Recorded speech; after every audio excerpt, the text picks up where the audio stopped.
నమస్కారం. నమస్తే. బాబు మీ పేరు? మధ్య శ్రీనివాసరావు. ఎవరు బాబు? గుడివాడ.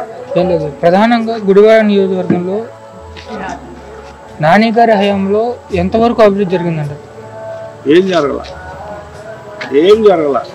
ఎందుకంటే ఆయన గత 4 ట్రిప్పులుగా గుడివాడ ప్రజలు నమ్మి ఓటేయడం గెలిపించడం జరిగింది. కానీ ఆయన గుడివాడలో డెవలప్మెంట్ అంటూ అంటే ఏం లేదు. అంటే గుడివాడ నుంచి విజయవాడ వెళ్ళే రోడ్డు కానీ అది అసలు ఎంత ప్రమాదకారిగా ఉందంటే ఆర్టీసీ బస్సులు కూడా కాళ్ళ పడిపోవడం, ఇక బయట మీద అయితే ఎల్లినోడు తిరిగి వస్తాడని కూడా గ్యారెంటీ లేదు. అట్లా చాలా ఇబ్బందులు, భయంకరమైన చచ్చిపోవడం, కొంతమంది కాళ్ళు చేతులు ఇరిగిపోవడం. అట్లాగే బస్ స్టాండ్ కూడా ఎప్పుడుదో మరి 20 ఏళ్ళు నుంచి ఆయన ఏం చేశారు. వాళ్ళ అలా గవర్నమెంట్ వచ్చింది, ప్లస్ ఆయన కూడా మినిస్టర్గా చేశాడు. అయినా కానీ ఆ బస్ స్టాండ్ బాగు చేస్తాకి 5 సంవత్సరాలు పట్టుద్దా. ఏదో ప్రారంభం చేశారు, హుమ్మలు కూడా అవ్వలేదు. ఇంతవరకు వైఎస్ఆర్సీపీ గవర్నమెంట్లో రిబ్బన్ కటింగ్ లేవు. రిబ్బన్ కటింగ్ అంటూ లేదు. ఎంచేపు కూల్చివేతలు ప్లస్ కొబ్బరికాయ కొడతాం. బందరు వాటర్ కడితే ఈ పాటికి ఎన్ని కంపెనీలు వచ్చాయి, ఎంతమంది యూత్కి ఉద్యోగాలు వచ్చాయి. అట్లాగే సముద్ర మత్స్య సంపద కానీ, చేపలు కానీ మనకి సముద్రం నుంచి వచ్చాయి. అట్లాగే మన రైతులు పండించిన చేప రొయ్య ఎక్స్పోర్ట్ చేయడానికి కానీ బోల్డ్ అవకాశాలు వచ్చాయి. మనకి 9 జిల్లాల బారు సముద్రం ఉంది. ఒకప్పుడు కేసీఆర్ కూడా నేను బందరు వాటర్కి సగం వాటా ఇస్తాను, నాకు వాటా ఇవ్వండి అని అడిగాడు. అటువంటి అదృష్టం మన ఇండియాలో మన ఆంధ్రప్రదేశ్కి ఉంది. ఆంధ్రప్రదేశ్ కానీ దాన్ని బందరు వాటర్ మనకి స్వప్నంగానే మిగిలిపోయింది. అది కడితే మనకి గుడివాడ బందరు ఒక జంట నగరాల్లాగా తయారవుతాయి అనడంలో అతిశయోక్తి లేదు. అదేవిధంగా తీసుకుంటే ప్రధానంగా రైతుల పరిస్థితి ఎలా ఉందంటారు? ప్రధానంగా మొన్నటి వరకు తుఫాను వచ్చింది, సంబంధించినంత వరకు రైతులను ఏమైనా పట్టుకోవడం జరిగింది. అదేవిధంగా రైతులకు అండగా ఉండడం కోసం రైతు భరోసా కేంద్రాలు ఏర్పాటు చేస్తూ ఉన్నారు. ఈ రైతు భరోసా కేంద్రాల రైతులకు అన్న ఉపయోగం జరుగుతుంది? అసలు రైతును పట్టించుకునే పరిస్థితి లేదు గవర్నమెంట్లో, వైఎస్ఆర్సీపీలో లేదు. ఎందుకంటే మొన్న వర్షాలు వచ్చినప్పుడు ఉడిపూడిచారు పాపం రైతులు. ఎన్నో కష్ట నష్టాలు పడి బోల్డ్ ఖర్చు పెట్టి వానలు వచ్చి అవన్నీ మునిగిపోయినాయి. డ్రైనేజీ వ్యవస్థ అసలు ఒక పారడ మట్టి తీసిన దాఖలాలు ఈ గవర్నమెంట్లో కానీ నాని ఎమ్మెల్యేగా ఉన్నా కానీ చేయకపోవడం వల్ల ఆ నీరు పోవటానికి అవకాశం లేక ఎక్కడెక్కడే పొలాలన్నీ మునిగిపోయి కుళ్ళిపోయి మళ్ళీ నారు దొరక్క చాలా అవస్థలు పడ్డారు రైతులు.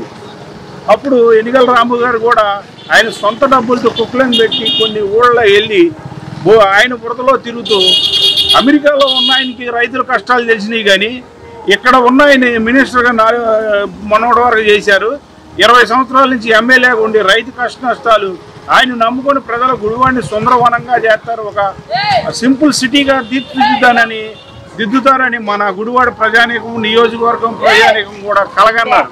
కానీ ఎక్కడ రోడ్లు అక్కడే, ఎక్కడ పనులు అక్కడే, ఎక్కడ వ్యవసాయం కూడా గిట్టుబాటు ధరలేదు. ఇప్పుడున్న మన వర్షాలు వచ్చి పనుల మీద కానీ నిలువ మీద కానీ తడిసిపోయినాయి.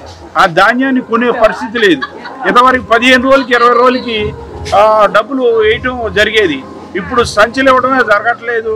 డబ్బులు 3 నెలలు, 4 నెలలు, 5 నెలలు కూడా పడితే కౌలు చేసిన రైతాంగం అప్పులు తెచ్చి పెట్టుబడులు పెట్టి వాటికి వడ్డీ కట్టలే పాపం చాలా మంది దెబ్బతింటున్నారు. ఇట్లాగా రైతాంగం అంతా అసలు జగన్ గవర్నమెంట్ మీద చాలా వ్యతిరేకత ఉంది. రైతు వారి ఎవరో ఓటేసే పరిస్థితి లేదు నాకు తెలుసు. అదేవిధంగా తీసుకుంటే ప్రధాన కార్పొరేషన్ పరిస్థితి ఎలా ఉందంటారు? BC, SC, ST minority corporation, ఆ కార్పొరేషన్ రావాల్సిన నిధులు కానీ వాళ్ళకి రావాల్సిన ఏమి తీసేశాడు. అది అంబేద్కర్ విదేశీ విద్య అనే దాన్ని తీసేసి రాజశేఖర రెడ్డి గారి పేరు మీద మార్చడం జరిగింది. అట్లాగే మన ఎన్టీఆర్ యూనివర్సిటీని రాజశేఖర రెడ్డి గారి పేరు మార్చడం జరిగింది. ఒక నాయకుడు పెట్టిన ఏదైనా సరే ఆ నాయకుడు చనిపోయినా ఓడిపోయినా ఆయన పేరు తీసి వచ్చిన గవర్నమెంట్ ఇంకో పేరు మార్చుకోవడం అది మన చట్ట ప్రకారం కానీ మన సమాజం కానీ ఎవరు హర్షించరు.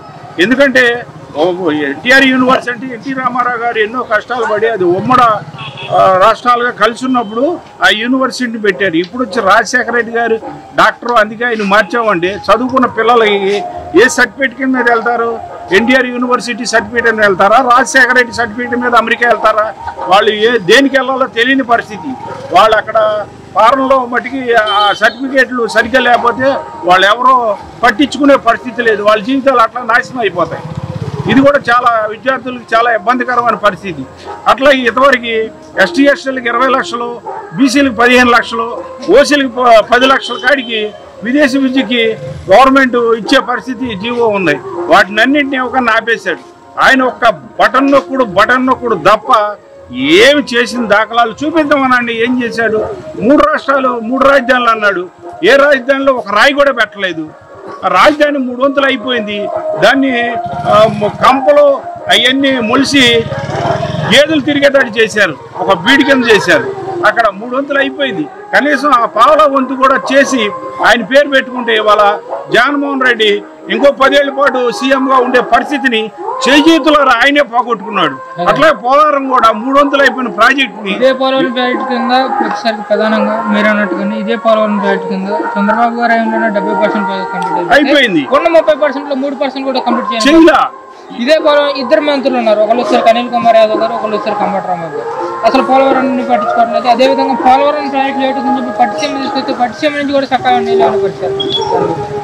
అంటే గత ప్రభుత్వంలో చంద్రబాబు నాయుడు ఎవరు ఇంకోళ్ళని ఎవరైనా చేసిన పని ఆయనకి చేయటం ఇష్టం ఉండదు. ఆయన చేయడు, ఎదరోళ్ళు చేసిన దాన్ని డెవలప్ చేయడు అనే సిద్ధాంతం. అందుకే సైకో సీఎం అనే పేరు కూడా వచ్చింది. అలాగా చేసుంటే పోలవరం కూడా ఆ 30% చేసుంటే వాళ్ళ నాన్నగారు పేరు పెట్టుకోవచ్చు. ఎందుకంటే కొబ్బరికాయ కొట్టింది ఆయనే, కాలంలో సగం వరకు చేసింది ఆయనే. చంద్రబాబు నాయుడు గారు వచ్చిన తర్వాత దాన్ని యుద్ధపాతికి మీద ప్రాజెక్టును పరుగులెత్తించాడు. రాష్ట్ర గవర్నమెంట్ ఫస్ట్ రాగానే కొత్త గవర్నమెంట్ అయినా నిధులు లేకపోయినా అప్పులు తీసుకొచ్చి ప్రాజెక్టు పూర్తి చేసి కేంద్రం నుంచి రావాల్సిన నిధులు నిదానంగా వచ్చినా కానీ పని అక్కన అప్పులు తెచ్చి కట్టిన ఘనత చంద్రబాబు గారికి దక్కుద్ది.